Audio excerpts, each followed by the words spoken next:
want to take your questions because we are at a pretty hard hour that I have to go back. So I have to be back at 7:30 in Madison. So I'm just going to give you a couple quick updates of things in DC, and then let's just go right to the questions. What we're going to try to do, as long as it's all right with everyone, is my staff had collected your questions, kind of grouped them in a pile. I'll try to address them in a group.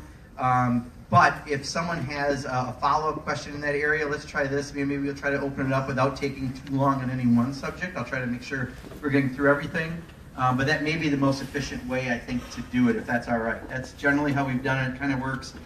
But that way, if you want to add something or do a follow-up on the subject area, let's just do that, and then I'll go to the next subject area.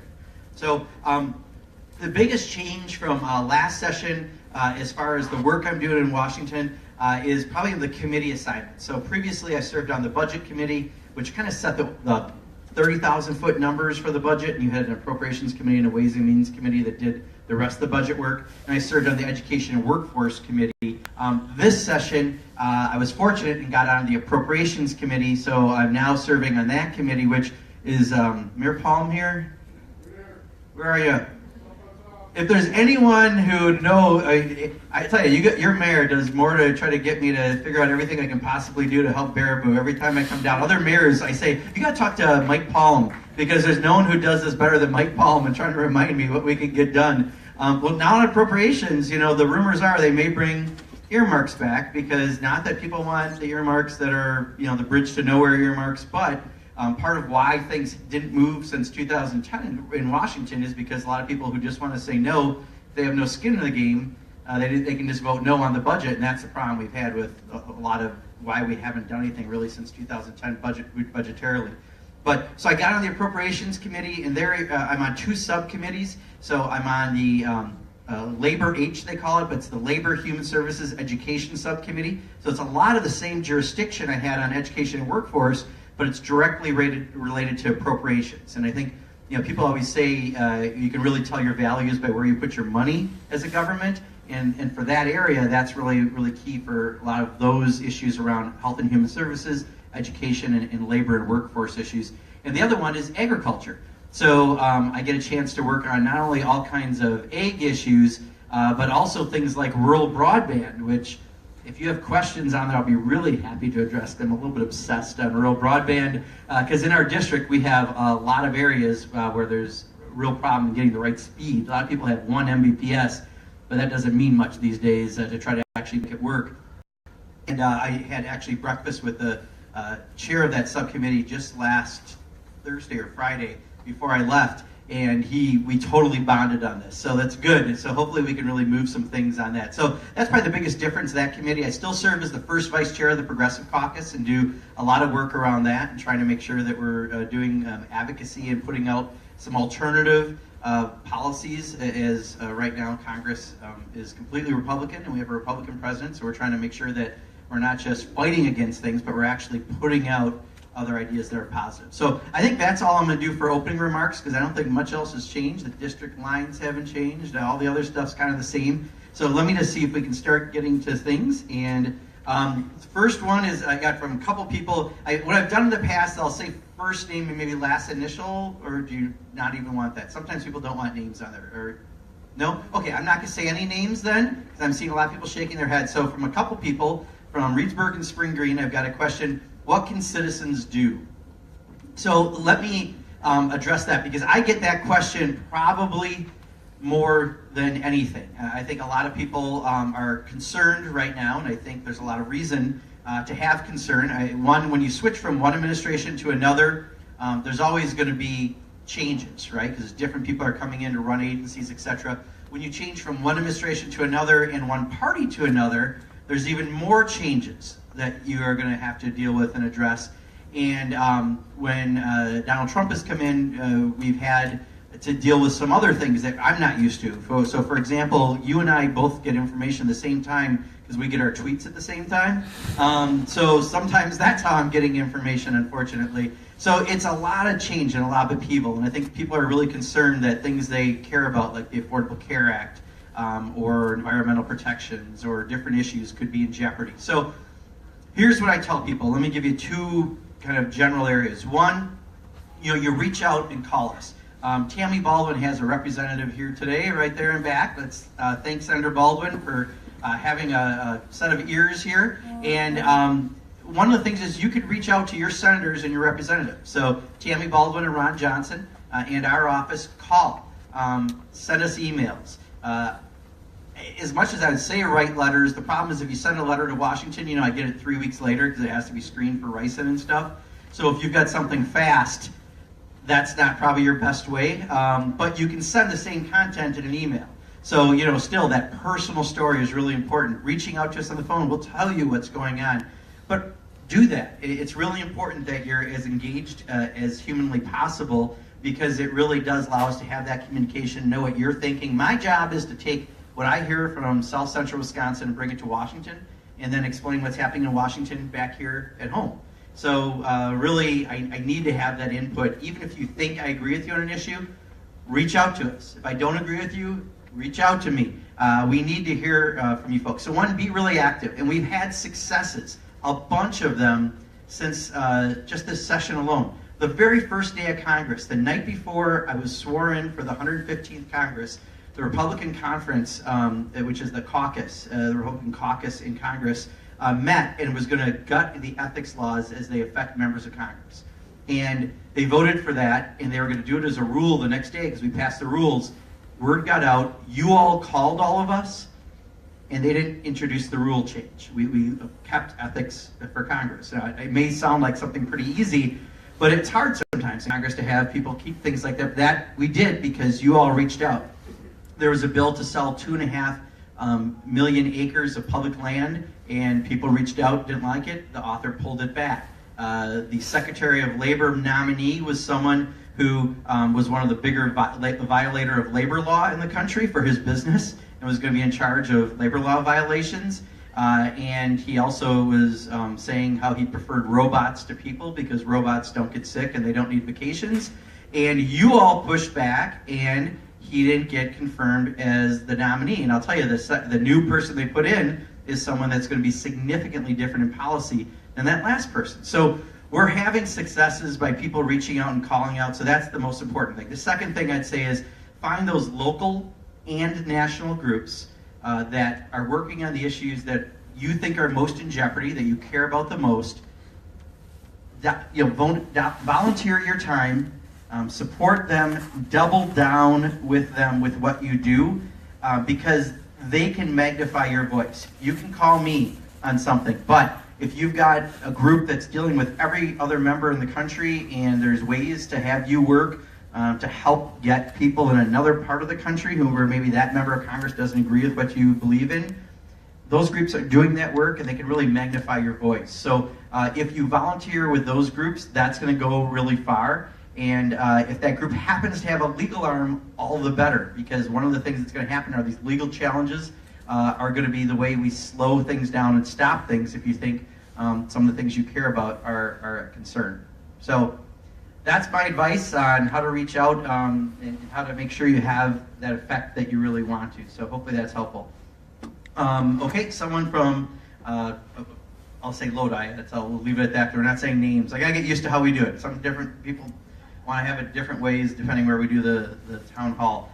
Rural broadband internet access. So I think my office handed me that one on purpose because they know I love to talk about it, but I won't go really long. What I'll tell you is, absolutely, I understand we have a problem with connectivity in rural areas for broadband. It's not so much that people don't have lines. For the most part, most people have lines. It's the speed is 1 Mbps in a lot of areas, are very slow. And I think they say unless you have 12 or 14 Mbps, you're really not connected to the internet because you can't do basic streaming and other things. So because of that, a couple things. One, I created a Rural Broadband Caucus. It's a bipartisan caucus. There are 3 Democratic co-chairs and 3 Republican co-chairs, and we've got a whole bunch of people joined on.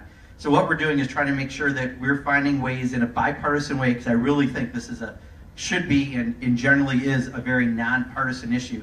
How do we help to make sure that more people have access to broadband? And by broadband, I mean high-speed broadband. To me, I consider having broadband no different than having electricity or water. You know, if you get mail at your house, more mail happens now through the internet and through email, you have to have broadband.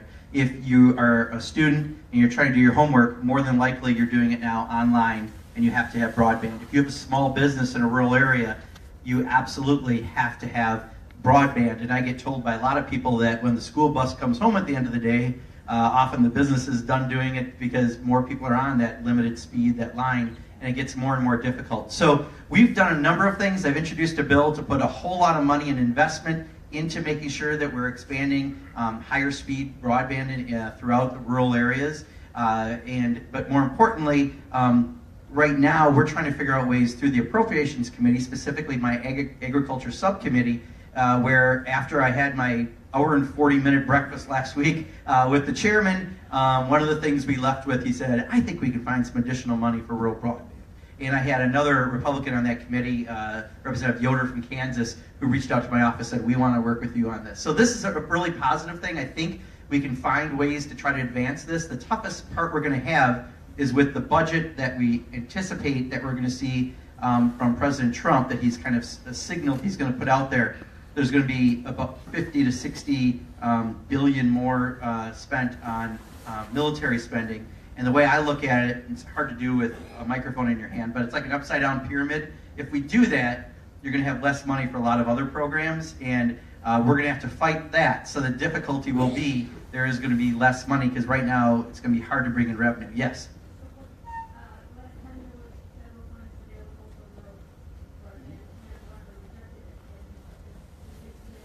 Yeah, so I'm hoping that we'll do it so we don't have to have individuals reject or accept, because it's not fair if a governor wants to run for president and therefore wants to, do something like that and turn down, Scott Walker turned down $23 million for rural broadband expansion when he first got elected.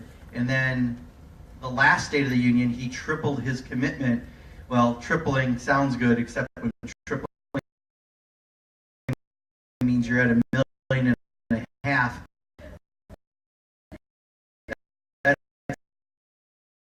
Not exactly when you gave away $23 million, and now he's talking about honestly, we need a lot more to do this right. So I can't tell him a little on this issue, and I think one of the positives is it is a very nonpartisan issue. I would probably go farther if I could, but I realize it's probably not going to happen. I would actually regulate it like a utility. I mean, to me, if you did that, you would make sure that you have it no matter where you live. It's not up to an individual company to decide that you are in their good graces and they're going to put the money in, because usually they want federal grants to do it. I think if you regulated it like a utility, almost everyone would have it. And unique here in Sauk County is Reedsburg, who deserves strong props for what they do. There was even a national public radio show, I want to say a year and a half ago, where they talk about you have community-owned electricity and phone service and broadband, cable, and something else. I forget, water, I guess. Everyone has water. But you have this really great thing. So they're expanding high-speed internet to people in the rural areas. And if you look at map at the density of internet, I promise I'm going to stop talking about internet after this. The density, Madison is really dark and it's got good concentration. And then northwest Sauk County, Reedsburg, and then where they're expanding it, has got really great broadband internet. So unfortunately, Scott Walker did in the legislature don't allow local communities to do this anymore, so they're kind of grandfathered in, so we can't have that. My town, I live in the town of Vermont in western Dane County, 800-900 people, but I live on the hill, and on the lower part of the hill, they can't even get cellular service, much less broadband. So their kids can't do the homework, and I just hear this everywhere. And we're working on it and trying to deal with it. Let's do bigger issues instead of individual. Oh, you're scanning me one. Okay, I thought you're giving me. All right, sorry about that. I'm like, okay, I'd like to talk about broadband, but all right, Russian interference. This one I could talk about for a very long time, and I will talk about for a little bit. So when the inauguration happened, I fully intended on attending, regardless of who was elected president. And the week prior to the inauguration, 3 things happened that made me make a decision to not attend the inaugural. The first one was on the Wednesday prior, there was a press conference, and Donald Trump had earlier said he was going to separate himself from his business interests so that you didn't have to have conflicts of interest like every other president's always done, that you would not have it so that you'd never wonder why they're making, you wouldn't have to wonder why they're making a decision to do something, that they're doing it for their own financial good. And that Wednesday he announced he wasn't going to do it. He said he wouldn't take on new business, all the rest. Well, he just got a bunch of trademarks in China just passed. I mean, you look at all the stuff that happens, and it's a real concern, especially as someone who runs a business. I understand that this is not something that's normal to do this, and it's going to cause all kinds of problems, and we're always going to second-guess decisions why they're being made. That happened on Wednesday. The Thursday, there was the classified report on Russia that 17 intelligence agencies put together. And I went and read that report. And not all members read all the reports, and I'll admit I don't read every single classified report, but we usually have a classified briefing. I wanted to go read this report, and I went and read it. And because there are things I can't say because we take an oath to the office, and I'm living by the oath I took, let's just say there's going to be a lot more coming out around Russia, interference in the elections. We know that they did the hacking of the DNC. That's the least of the worries, quite honestly. There's a whole lot more. And I don't think, we've had to this level an outside government come in and try to infect our election with the intention of electing someone, and that's public information that's out there, and they wanted to elect Donald Trump. And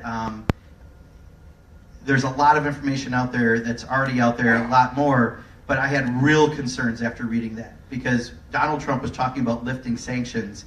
And I don't care who you are, the most staunch Republican, progressive Democrat, independent, if you read that report, you would have concerns about what Russia did, interfering in our elections. And the fact that someone was going to lift sanctions right off the bat. Was it because he has business interests? Why is he doing it? It just led to questions. But that was a real strong reason. And then that weekend, it was right before Martin Luther King Day, and he went on a Twitter attack of John Lewis, who was a civil rights hero, an icon. His head was literally beaten, fighting on behalf of civil rights, and he put out, he's all talk, no action, and that was kind of it at that point. So I made the decision, how else do you get his attention? And what he cares about our audiences, clearly, because he likes to still fight over how many millions of people attended his inaugural and everything else. So we thought, how do you get his attention? Is you do it through what he cares about as an audience. And if a bunch of us didn't go, that would get press, and he would not like that. We hope that was changing his behavior.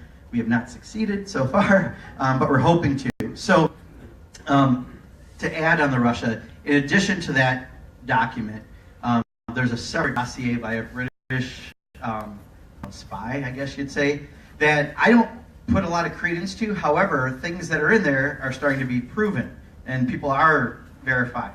So, that just adds to more of the questions. And then the fact that so many people from the Trump campaign and the Trump administration have these strange ties to Russia that really are strange ties, because we, again, haven't seen this previously. He had campaign operatives that had been talking to the Russian government and the ambassador and others, including at the Republican National Convention. We had Jeff Sessions, who under sworn testimony before Congress lied to Congress and said he had no contact. Actually, he offered it up. He wasn't even asked. He was asked, what would you do if someone did? How would you handle that? And he said, well, I was a surrogate. I was certainly part of the campaign, and I had no contact. And then we find out he had at least two, and then last week a third connection to the Russian government during the campaign. The president's son-in-law, Jared Kushner. Normally I wouldn't go after people's families, so to speak, but this is someone who has the president's ear and is working on behalf of the government. And he met with someone at the Trump Tower, the Russian ambassador. And I got PolitiFacted on this. I got it mostly true, because yes, that did happen, but I said it came through the back door, and we know he didn't come in the front door. So I guess to be correct, he came in the back door or side door. I just want to be fully correct. But did meet with the son-in-law of the president. So now we're finding out, more and more and more, and we just want to have an independent commission with a special prosecutor to take a look at this, because we can't have a partisan committee, and the intelligence committee still have a partisan majority with whatever party is in the majority. That would not be the most fair way to do it. So we need to have an independent review. It's good for the public It's good for the Republicans because they want to get this issue behind them. And if there truly is nothing, let's get this out of the way right now so we don't have this linger on and on and on. But I can tell you, there will be more coming out about Russian involvement in this election. And you have every right to be concerned because they're going to do it again because they are successful. They're doing it right now in France and Germany. And, no other government, I don't care that it's Russia, no other government should be coming in and interfering with our elections. And I think that's a real problem that I have. Yes? So if that's the case, why haven't all right, Speaker of the House, head of the Republicans, want to do anything about it? It says no need for an investigation. And the other thing, the next address session, he lied. And why doesn't he have to do that? Right. So I and others have asked for Jeff Sessions. Could you hear the question or do you want me to repeat it? I'm sorry. Repeat it. Okay. So first question, why hasn't Paul Ryan and other Republican leadership done more? And second, Jeff Sessions, if he lied to Congress, why hasn't he resigned? Let me take the second one first. So I have asked, I thought he should resign, especially when you watch that tape of him, how he did it. I mean, he offered that up. There was an arrogance, a cockiness to what he was saying when he knew he was deceiving while under that oath, and then to say that and now later get busted. Some have argued even that it's an impeachable offense for someone like Jeff Sessions. So I think, again, there's more to come out. This is all part of this bigger, broader story. So we just have to understand, when I was in state government, sometimes things move like a tortoise. At the federal level, they move like an upside-down tortoise, right? The little turtle legs moving. Just think about it. You just got to have a little more patience, but know that none of us are going, okay, well, too bad, next issue. I mean, we're still on this issue because this is all too important. On the first part about Republicans, Paul Ryan, I don't know. I'm really disappointed because there are some in the Senate, John McCain in particular, Lindsey Graham, who've at least said, no, this is wrong. You can't. And I'll tell you, the one fear I have is I'm not here to be wanting to go back in a Cold War. All right, I think we have to work with Russians on other issues around the globe. But if they're going to come and interfere in our elections, that we do have to provide sanctions on and make sure it never happens again. So let me just take one follow-up on this just to make sure we keep up with the issues. I'll tell you, I got 3 hands. Why don't you ask your follow-up? I'll do them all at once. I want to make sure we get to all issues. So your follow-up, sir? What chance do you have of getting an independent? That's my question. Okay, that's your question and different question? Same one? What's your question? Well, I would like to know how sure we Okay, so the 2 questions are how sure can we try to get independent investigation and how are we sure they're not still doing things. So on the independent investigation, I think the more information that comes out, it's going to push it more and more to that effect. I mean, last weekend when the president said that Barack Obama tapped his wires, that's a huge accusation. It's a felony. He has made the biggest accusation anyone's ever made about their predecessor, I think. And the fact that he was given up to today by the Intelligence Committee to submit information, they have nothing. In fact, Kellyanne Conway yesterday, I think it was on TV, said, this morning was it, about the microwave? Yeah, the fact that, we know that, people can be looked at through their computers and their TVs and that your microwave can be turned into a camera, which, I don't know if you know, but I used to do magic shows, and even I can't turn a microwave up into a camera. It's just really, really impossible. But, so I think as more information comes out, I think there's a much better chance that this will happen. Because again, I think there are good people on both sides of the aisle, and I think they're going to keep looking at this. And right now, what John McCain is saying, I think you're going to hear it echoed more by other people. I mean, I've asked a lot of people, have you read the report? And I'll be honest, a lot of members of Congress haven't read it. They went to the briefing, and the briefing didn't get into some of the stuff that I read. And I went back and read it a second time because I was so concerned about some of the stuff. I want to make sure I didn't read it wrong the first time, and I didn't read it wrong the first time. So rest assured, we're pushing like crazy to make sure this gets done. I think it's really important, which adds to your question, which is then we'll have an idea if there still is any interference and if decisions are being made for the wrong reason. All I can say is if they were involved and had conversations throughout the campaign, it should be of great concern to people. And we need to know what the president knew, what he knows, and what he knew, and when he knew it along the way. And I think, this is probably the biggest issue we are pushing, although now the Affordable Care Act came up, which I'm hoping will be the next question, because I think people want to talk about that. But, we have to find out to make sure we know that things aren't still happening. And,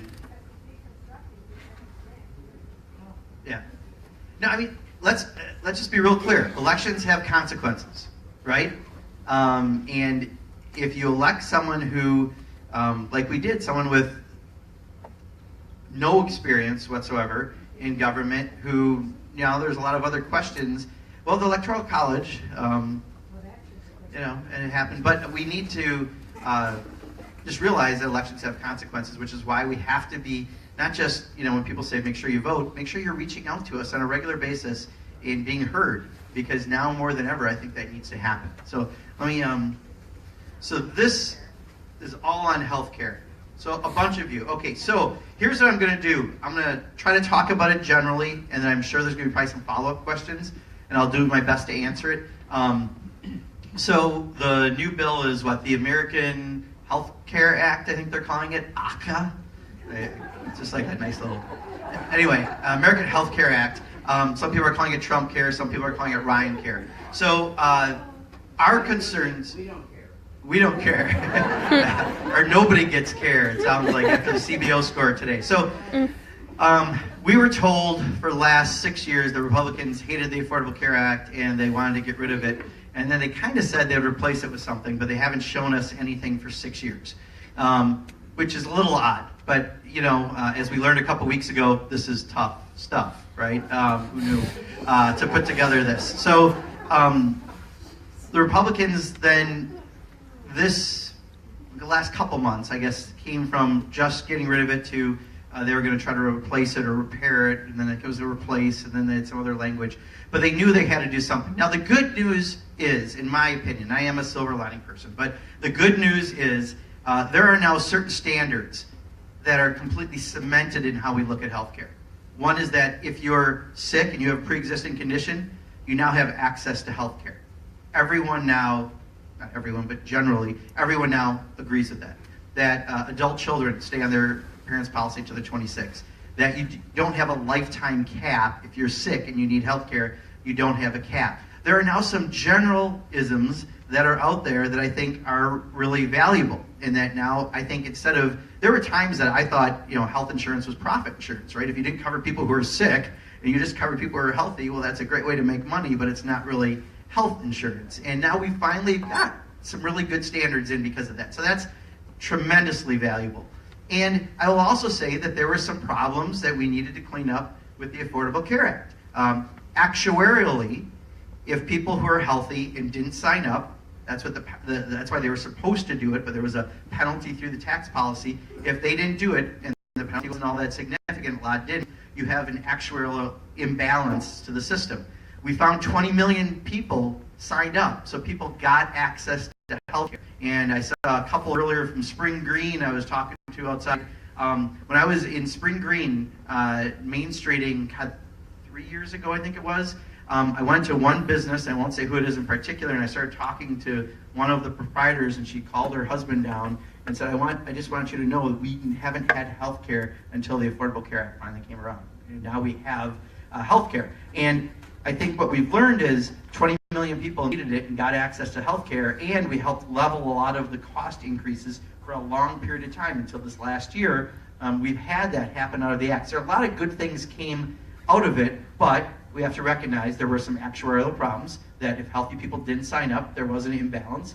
We probably needed a public option. It didn't happen when the bill passed. I wasn't there at the time, but that's something that would have been really important. In the Senate, it didn't happen at the time. But there are things you can fix and still keep what the Affordable Care Act is. And what they're coming in doing now is really, I would argue, more of a tax cut for the wealthy bill with a side of health care than a health care bill. Because for the wealthiest, this is a huge tax cut. In fact, you can hand me my folder. I'll make sure I'm saying the right numbers so I don't say it the wrong way. But the actual tax cut itself, if I can find it quickly and easily here.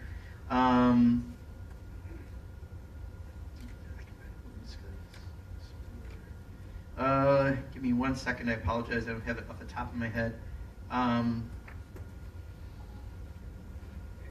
gonna miss it, but it's a huge. It's in the like hundreds of millions of dollars.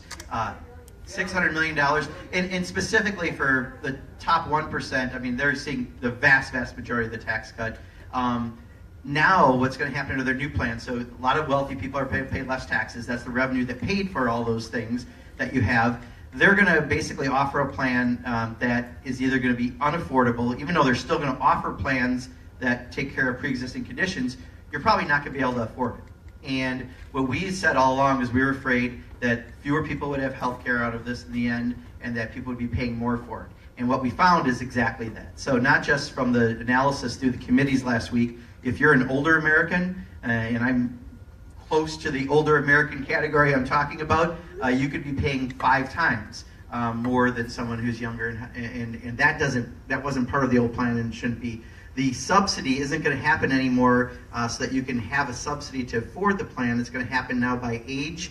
By age rather than if you actually need it to buy health care. So the CBO score was really important. And last week when it came before 3 committees in Congress, we said, how can you be rushing this? No hearings whatsoever. We had like 70 hearings in the House on the Affordable Care Act. Hundreds of hours of debate. So they had 2 committees, and then this week it's the Budget Committee, and next week it's supposed to be on the floor of Congress because they want to do it before break.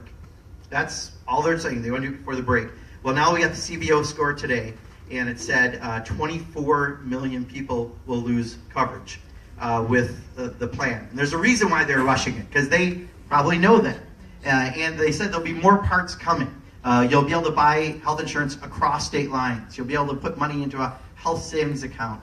Almost all these things are good for people with a lot of money, but they haven't really been proven to do much about healthcare costs. So fewer people will have health insurance.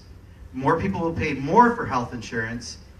And in the end, what the bill's probably really about is the wealthiest get a huge tax cut. So this is a terrible, terrible bill. And there are a lot of Republicans, 7 Republicans. Oh, and it cuts back Medicaid drastically to states. And so that means fewer people who actually can't afford and need health care won't have access to it. My sister-in-law works at a hospital, and she says how people come and say, their biggest concern are, one, can I get cured or whatever happened. Second, how can I afford this? Right? Those are the concerns you have, and you're going to have people who aren't going to have access because of that. So we're doing everything we can to continue to highlight this, to fight it. I think 7 Senate Republicans already said that they could support because of those cuts to Medicaid alone, because with more people in their state, they'll lose access. And Tom Cotton, a senator from somewhere down south, I think it's Arkansas. All right, he used to be in my house. He was in my class for like a millisecond, and he went to the Senate. He has even said, and he is not a liberal, and he is not a moderate, and he's not even a conservative, has said that this will not pass the Senate. So if there is no chance that the Senate's going to do it, there's going to have to, I don't think this will become law per se, but they're going to start moving this through with the budget reconciliation process to get fewer votes in the Senate to try to make sure it passes. Even if they do their phase 2 and 3, it's not going to pass. So I think what we're finding is they realize they're going to have a harder time than they thought, but I think Paul Ryan is going to push really hard for these tax cuts that are supposedly a health care bill. So we're just going to have to be really on top of this. I mean, and the CBO said all of us are going to pay more for health insurance, especially up to 2020, and then there might be some bends after that. But you're going to be paying more for health insurance. And I would argue, especially when you find people don't have health insurance, what's going to happen is you go to the hospital, and the hospitals now are going to go back to having to pay for the care, like here, in Baraboo, and that's going to mean you're going to have additional costs because of that. So we're definitely going to have increased costs out of all this. Yes? What about the things that don't get talked about that are affected by the repealing Obamacare, like effects on Medicare? Or the other day, I read that in the Washington Post that this is going to cut about $1 billion, $9 billion a year to the CDC, so that they won't have any money to Yeah, so what I would recommend, here's a piece I'm looking at. It doesn't say the publication. I'm apologizing on this. I'm going to hand this to someone from staff. Maybe can tell me what publication this came from. It's a great side-by-side comparison of the current law and under the Republican proposal that's out there right now.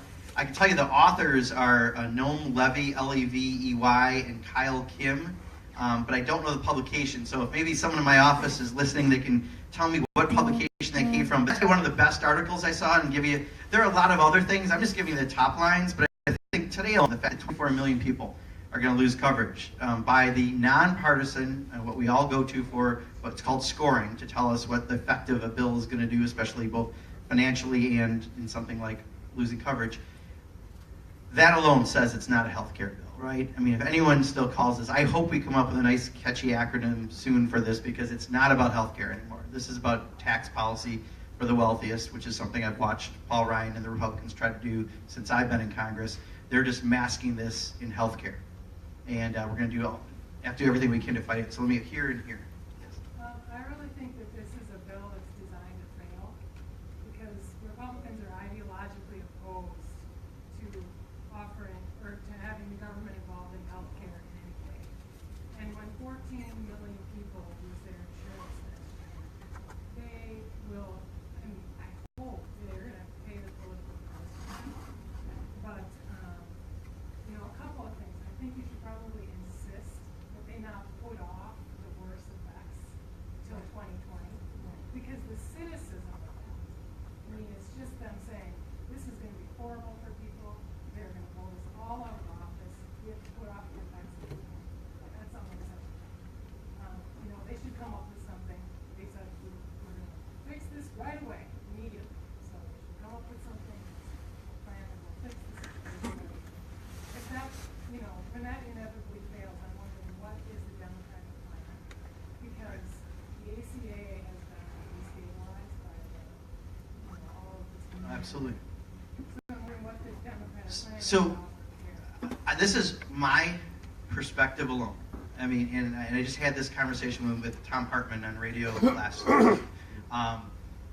I think this gives those of us who've always believed in a Medicare for all sort of proposal, a single payer system, some real opportunities, because you wouldn't have the convoluted parts you had of the Affordable Care Act that were confusing. Even though they were still confusing.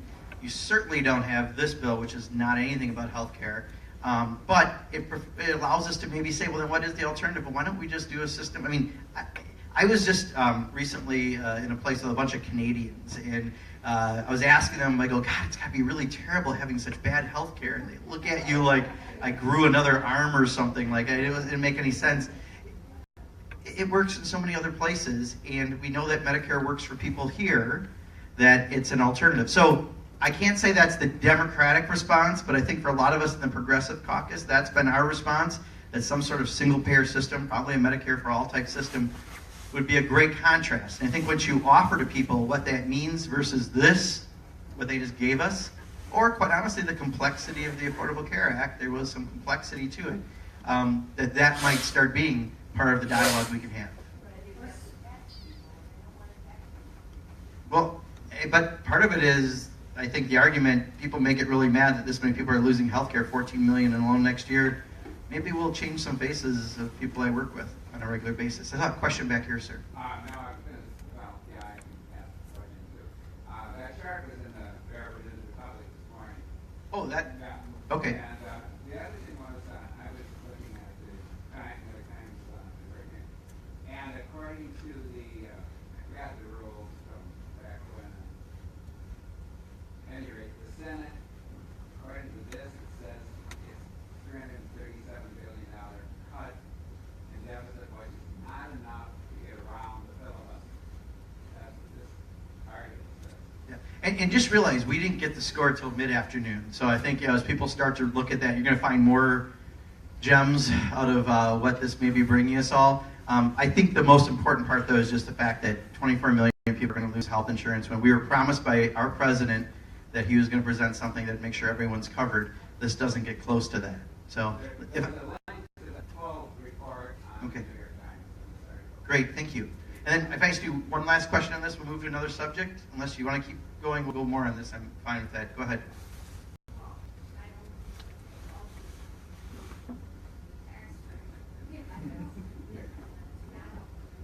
Yeah.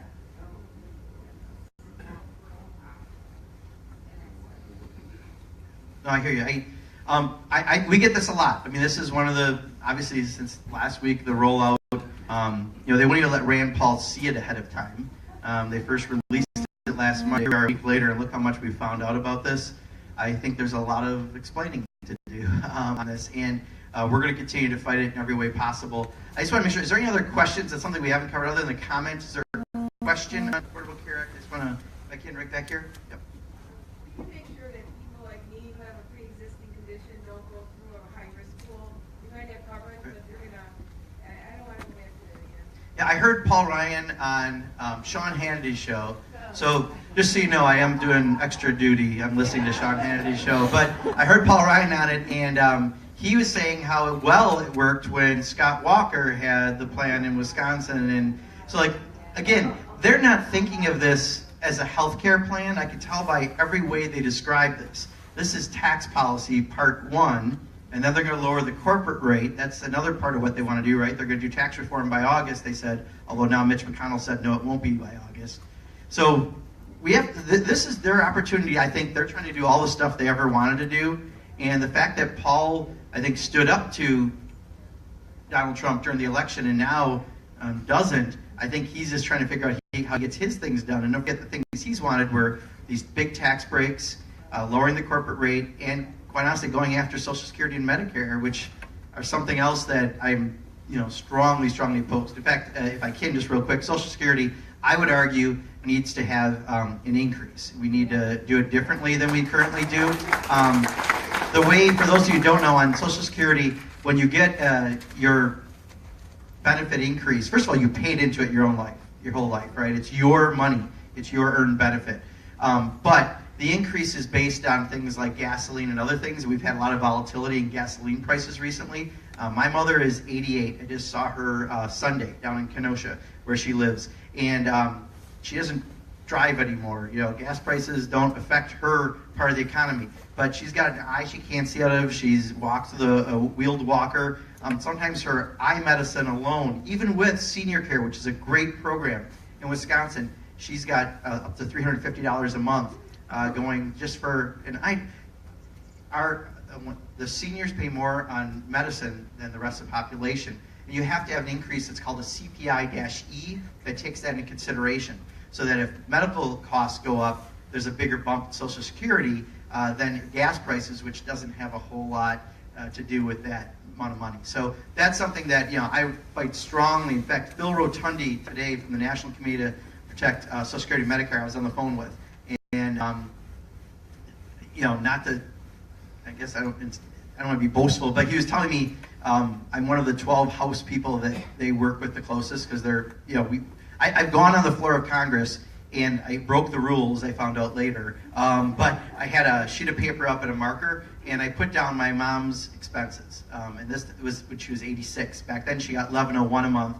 Now she gets $11.40 a month. And at the time, she just moved into some subsidized senior housing about a year and a half ago, but she still had her home that she had since the 50s. So the home was paid for, her 1999 car was paid for, and she still was upside down considerably just with the basic expenses. And that's the reality of a lot of people. I think it's half the people in the country live on Social Security in the home that they have. That's what they have. And we have to be, I think, cognizant as we move forward. Yes? That brings me to, why don't they make it legal for us to get our drugs overseas? Absolutely. Or first of all, just let us negotiate for prescription drug prices, right? At the least, we should do that. I mean, there's no question. So I also am on a task force of House Democrats.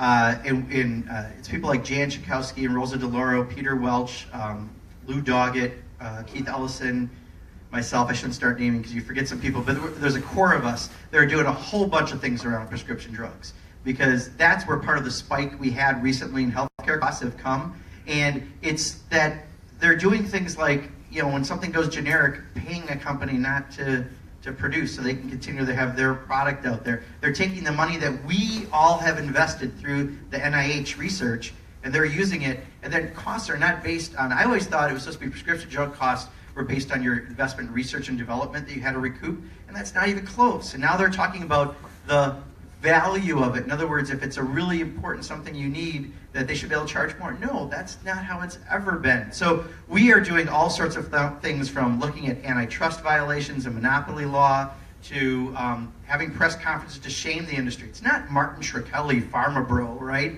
It's not just him. It's the fact that Pfizer wanted to do a tax inversion to avoid paying U.S. taxes to become an Irish company. And so we had a press conference and we said, okay, fine, you want to become an Irish company? You have that right. There's a loophole in the law. But here's what your drugs sell for in Ireland and here's what they sell for here. Are you going to charge us the same prices? And we're doing things like that to try to get the exposure. But I absolutely agree. Minimum is, let us negotiate for better prices. But why can't you buy from Canada? Again, I don't know. A lot of Canadians are going around with toxicity. The article was from the LA Times, this comparison. I think it's a little different than the Baraboo one. It's a pretty extensive comparison. So you might want to just Google for that. So I want to make sure that we're going to keep moving. Yet one more follow-up here. Social Security, I just wanted to address raising the income, not just raising it, but eliminating the income tax for Oh, Social absolutely. So the argument is that by, is it 2023, there's not going to be enough money in the Social Security account. But one of the odd things, it did go up this year, the amount, because wages went up. But it was at 100, after 117,000. Now I think it's 126 to 128,000. You don't pay another dime into Social Security. So it's a regressive tax, really. If you got rid of that cap entirely and you paid the same percent no matter how much you make, like we pretty much do with everything else, that program would last for 75 years plus into the future. So there are other fixes, you're right, absolutely like that, that we should consider. Yeah.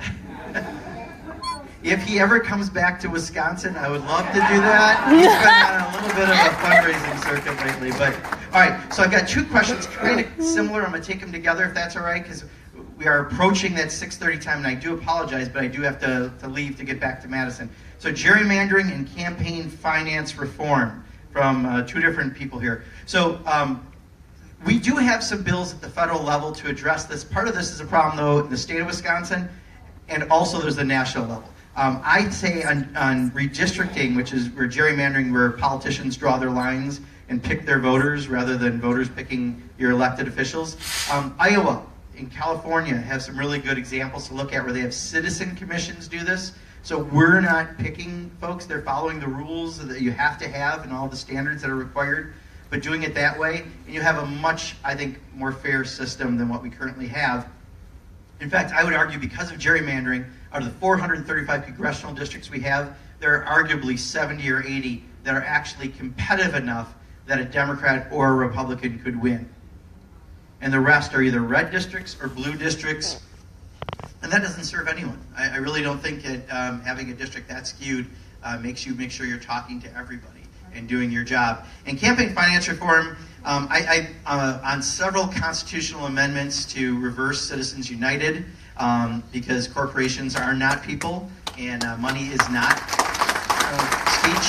So that's one thing that we can do. I'm also on a task force that John Sarbanes from Maryland is the lead on, and I'm one of our vice chairs on dealing with everything from ethics to campaign finance law, because there's a whole lot in there, and I want to make sure we address some more subjects. But if you follow us on Facebook, and this, I guess it's a commercial, but follow us on Facebook or Twitter if you only want to hear me 140 characters at a time. Otherwise, if you want links to articles and a little more in-depth, our Facebook page is a really great spot to go to, because we put a lot of stuff about campaign finance reform and other issues, and that way you can keep up with things a little better. Yes, sir. Harvey, since the time is getting very short and we've talked about healthcare and politics, I would like to bring up a completely different topic. Okay, sure, go ahead. I want to talk about jobs in science and in particular about H-1B visas. Sure. And I earned a bachelor's, a master's, and a PhD in biology, and then later went back and earned a master's in statistics.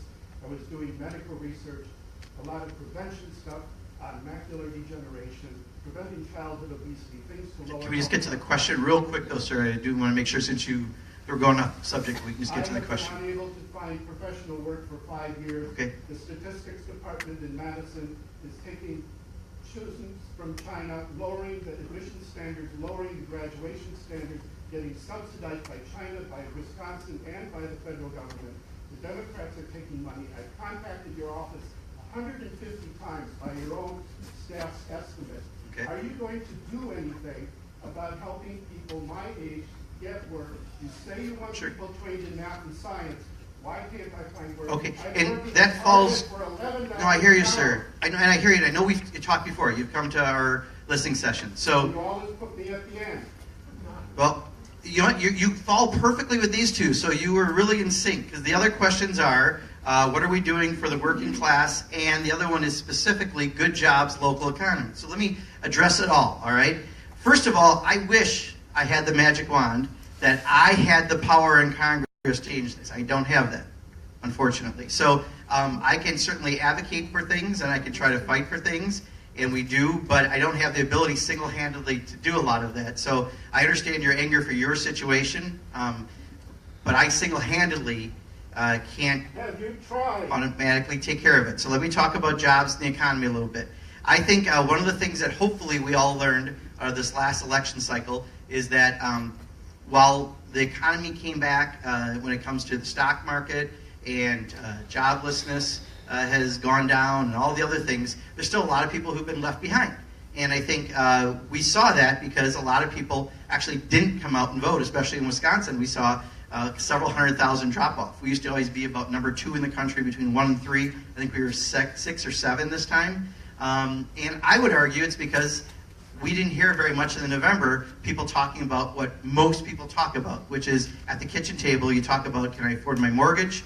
Can I send my kids to college? Can I take a vacation this year? I mean, the basic sort of core issues that I remember growing up when I grew up in Kenosha. So I think we do need to do more about that. And I think, sir, please sit down, sir. I know, let me finish, all right? Please be courteous to everyone else in the room, all right? So I think what we need to do is make sure that it always should be, if there is a priority issue, it should be talking about jobs in the economy. I agree. So I think we need to talk about all of these issues. Part of it is healthcare right now because it's the issue that just came up. There's going to be the wall coming up. There's going to be all the other things. But at the core is how do you make sure that every family has an opportunity through a good job? So some of the things that I'm doing... The issue. Sir, let me just finish. Some of the things that I'm working on are to help people who want to get education, higher education, that they've got access to make sure it's affordable. One of the things we're doing is a debt-free college proposal to make sure that everyone would have the opportunity to go to college at a public school, and at the end of 4 years, instead of leaving with $30,000 in debt, you can leave with nothing. And that helps the economy and helps people to find a job. I'm also leading on a bill with Senator Patrick Murray out of Washington State, specifically about apprenticeship programs. If you look at Germany or Switzerland, the way they use apprenticeship programs is significantly different than how we do. It's not just in the construction trades, it's in healthcare and IT and other fields so that people can get into a field and have some work experience. Sir, I know what you're saying. Okay, sir, we're going to ignore you now because you went a little farther. We're going to answer the next question. Sir, I'll tell you what, we'll be glad to follow up. We'll be glad to follow up offline with you. No, you don't. All right, next question. Gary. I did say a first name. Sorry about that. I won't say where you're from. How does it look for small business support, specifically SCORE? So I think one of the things that we're going to have to look at in all areas is this pyramid I talked about. If we're going to spend that much more in defense, you're going to have that much less for everything else because what they're not going to do is add in revenue. So, one, we have the sequester, which came in place before I got there. It's there for at least a decade. It's an arbitrary cut across the board on all programs, good and bad. So rather than getting rid of bad programs and investing more in good, we just arbitrarily cut all programs across the board. It doesn't make any sense. It was put in place because they couldn't agree on a budget that year. They thought if they did it, Democrats would have to come to the table and do something because they care about more of the social programs. Republicans would care about the non-mandatory defense side of spending, and because of all of that, they'd be able to get a deal. Instead, we've been living under this now for about half of that amount of time, and it's going to continue. So there are arbitrary cuts to things like NIH, to SBA and others. However, if we see this budget come from President Trump, we're expecting double-digit decreases to other programs. So you're talking probably 15 to 20% cuts to a lot of other areas. Now, I don't think NIH will be one of them, because I do think there is some support. The last year we actually got a little increase in it, but that's going to put more pressure on other programs to have less. So we know that a lot of the environmental programs, EPA and others, are going to see some significant cuts, like mid-20s probably coming out of that. So, It's already happening but, with the NIH. sir, I'm going to ask you to please be courteous of everyone else in the room. Thank you. And I think what we need to do is just realize that we're going to have to, any program you care about, that you want to protect, we're going to have to keep reaching out to your senators and to me to make sure that we're aware of that. We'll do our best, but there is going to be a real pressure through the budget because of that. Next question we have is on CCL carbon tax. There are some proposals out there right now on a carbon tax. What that means, and I'm going to say it generally, and if the person who asked the questions wanted to add to this, please feel free to, that if we tax the carbon emissions that come out, at least you're taxing the people who are actually producing that, and there's an incentive for them to find alternative ways instead of using fossil fuels, coal, etc., to produce energy. There's a Republican and a Democratic proposal right now that's out there. One of the things about the proposal that I'm not completely in love with, although I support the carbon tax, is that it says all the money goes back to consumers. That's fine. However, I would like 1% of that money to go towards research and development for alternative energies. I think that's a way, in a world where it's almost impossible to get new revenues, we could invest more in solar, wind, and other forms of energy. We just put 8.5 kilowatts of solar on our house last October. My bill this month was $13. Now I have propane for heat, but still, for my electricity and everything else was $13. I'm pretty happy about that. It's your question? Okay, you want to add anything to? Yeah, I would just say that, if you make carbon-based fuels more expensive, the investment in R&D and organic, that's all the time. We would hope so. However, I can tell you. We already have a solution. Yeah, so here's my only contrast to that is right now I look at broadband. I hate to come back to broadband, but telecommunication companies right now aren't putting more money in unless they get federal money. They're kind of waiting and not doing the expansion, so they're not treating us like customers. They're kind of waiting for it. So I'm not necessarily seeing there's a need for it and there's a pressure, but they're not putting it there. Like I said, I support the proposal. I just wish I would tweak it and I would put 20% maybe of it going to research and development. I would just like to see that. There's a Republican proposal. There's a few other flaws with it that I don't see as good. The good news is that there are a number of conservative think tanks who support a carbon tax because they say it's people who, if you're producing it, you should pay for it, not all of us, and that is something they support. So there could be an issue where at some point you could find the left and the right. Right now the problem is with this administration, seeing who they put in charge of the EPA, seeing where they're at in some other areas, I think it's going to probably be difficult to see it become a reality too soon. All right. Next subject. How do you stay optimistic? All right. Well, generally I'm very optimistic. I really am a silver lining person. I try to find the positive side of something because, let's face it, I go to work and, like I said, I find out about things the same time you get the tweet sometimes, right? We're all dealing with this new kind of reality where now there are facts and there's alternative facts, right? Who knew? That was always lies that I always understood before, but now there's alternative facts. So what I remember is where we have the wins. I mean, I got to tell you, when you all reached out and we stopped the ethics laws from being gutted, that was a big win. When someone was going to introduce a bill to sell off 2.5 million acres of public land and they pull it back because you all reached out, that's a win. When I meet with someone on my committee and talk about broadband until they probably wanted to leave the table and they promise more money, that's a win because we can help try to get something done. I've noticed when I was in the state legislature, I spent 6 years on the Joint Committee on Finance. I spent 2 of them where we had a Republican majority in both houses. There were 4 Democrats on the committee and 12 Republicans because it was a half Assembly, half Senate committee, 8 and 8, but it was done by party that was in charge. The next year, Democrats are in charge of the Senate, Republicans are in charge of the Assembly. It was an 8-8 committee. The only way anything went forward was to get bipartisan support, and I learned a lot during that time. And then the last 2 years, I was actually the co-chair of the committee. We had 12 Democrats and 4 Republicans, and we did get a lot of things done. I would have always loved to get more, but we got a lot done. So what you try to do is figure out how to try to get things done no matter what the situation. 12 of my 14 years in the Assembly were in the minority. So I learned to work with the media, and I learned to work with the public and how we could build grassroots support. We passed a Compassionate Care for Rape Victims Act with a Republican majority in the Assembly because we did it for about 3 or 4 sessions. We went and did listening sessions in key members' districts. I'm now doing that myself. Actually, I'm going to a number of different districts that aren't represented by a Democrat in Wisconsin so they can see a Democrat and hear what our issues are so that we can provide what the alternative is. That's what I do. So I fundamentally believe that while elections have consequences, we can still impact it. And as dark as it sometimes seems to get, I see the victories. And when you all get involved and get active, we see more of them. So, really, I want to thank you for what you're doing because that helps me. The other thing is, don't forget, part of my job is the whole legislative side. The other part is working on behalf of casework and things with constituents. And when it comes to people who have had problems with the IRS or the Veterans Affairs, we've had great successes. And that's our office. So there's Dane, our district director, out of the Madison office. We've got Audra here, Kelvin. I'm not sure who else is here from the office. Melanie, I think, was in the hallway, or no? Not anymore. So you'll call our office. We have really great successes. And when someone tells us that, they were, we've helped them.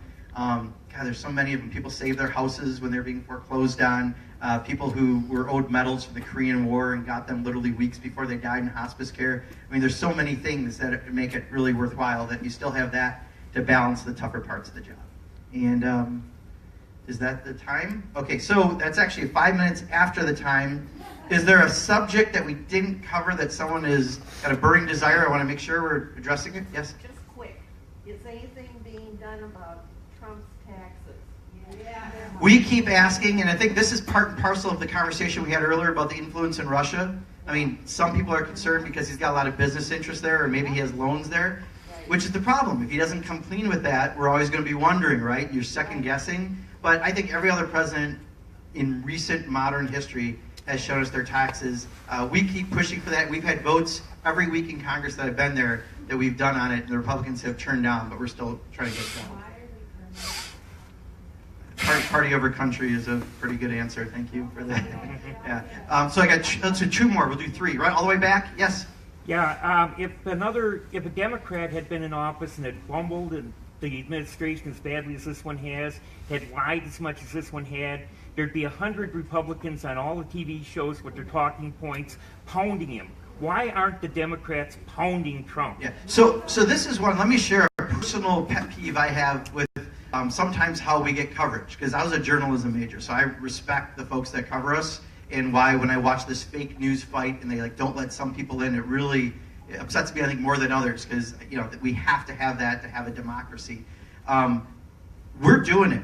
Every single day there are people on the floor of Congress doing it, but if the networks don't pick it up, you don't know about it. The only person who heard it was me, because I'm watching it in my office because we got C-SPAN on. There is a lot happening, but they're not putting us on to necessarily talk about it. So I don't have a better answer for you than that, because trust me, it's as frustrating to me that, let more of us on these Sunday programs and on the other shows to talk about it. I mean, if Fox invites me, I'll go on Fox. I've done, what's the guy with the bow tie? Tucker Carlson. Even when, I knew we were going to disagree on the issue, and I'm glad to go ahead still on it. It's just they don't do a lot of outreach because they don't put a lot of the opposition thoughts on. So it's a little frustrating because there are things happening, just not getting reported. But Kellyanne is calling in herself on Morning Joe and asking to be on. Yeah. Oh, every single office. Trust me, we all work really hard to get on these shows. I would love to get on Morning Joe. He sat in front of me during the joint address, and short of slipping him a note and a 20, we try. It's just unfortunately not all that easy. How about one last one right here, and we'll yeah. I think just say, where are the Democrats? Where's the counterpoint? They come to some of us. Adam Schiff, who's on the Intelligence Committee, has been on quite a bit, and it makes sense because the Intelligence Committee is involved. But there's 9 members on the Democratic side of the Intelligence Committee, but you see Adam Schiff. They don't really do a lot of that, and I think some of it's just out of convenience for how they operate and other things, but it is frustrating because we do have their backs, and we are saying things like these are outrageous attacks, and I would argue when they don't let some media outlets in and they do let others, no one should attend whatsoever and cover him, because you've got to stand up as a group when there's an attack on First Amendment rights. So, well, let me finish with this. I really appreciate your time coming out tonight. I'm sorry we had exactly an hour. We took a little extra, but I wanted to make sure we addressed, I think, most every subject. I think we caught the rest. I'm sorry I didn't have better answers for you, sir, and I will definitely follow up with you, I promise. All right? I just didn't want to, in front of everybody, but I will follow up with you personally. All right? And we'll have a conversation. Thank you, and we'll follow up. But I just want you to know, we're going to keep doing things to try to be in contact. They've had us the last first 100 days out there a lot because they thought they were going to move a bunch of things real quickly. They're not moving as quickly, but we're still been out there. So Glenn and I are bonding on something right now. It's because we both think the calendar is really here for what's actually getting done. So it's been a little harder to get back home. I think come April, the schedule opens up a little bit. We'll get back up here a little more. But we're doing these kind of things, getting around, trying to do town halls a little more often. We're going to do once a month a Facebook town hall. So again, I make the pitch because when we did one in November, and then we did one just on healthcare in January, and we did one in February. We had 3 times the number of people watching it. It's always up. You can go back to your question live. I read the questions unfiltered. Even here, you read and miss an issue once in a while. Hand me a sheet and really address it. So he's all say, no, I do things that Wisconsin care about, and I'm certainly that we're hearing today. Just realize these are going to be tougher times, and we're going to have to count on your advocacy, the outside groups, what they're doing to magnify your voice, the legal challenges that may come out of these. But I really do believe we can be successful in the end on this, but we really are going to have to work very hard over the next several years to make sure that people understand what's all happening. So thank you very much for coming out tonight. I appreciate it, and we'll keep talking about this. Thank you.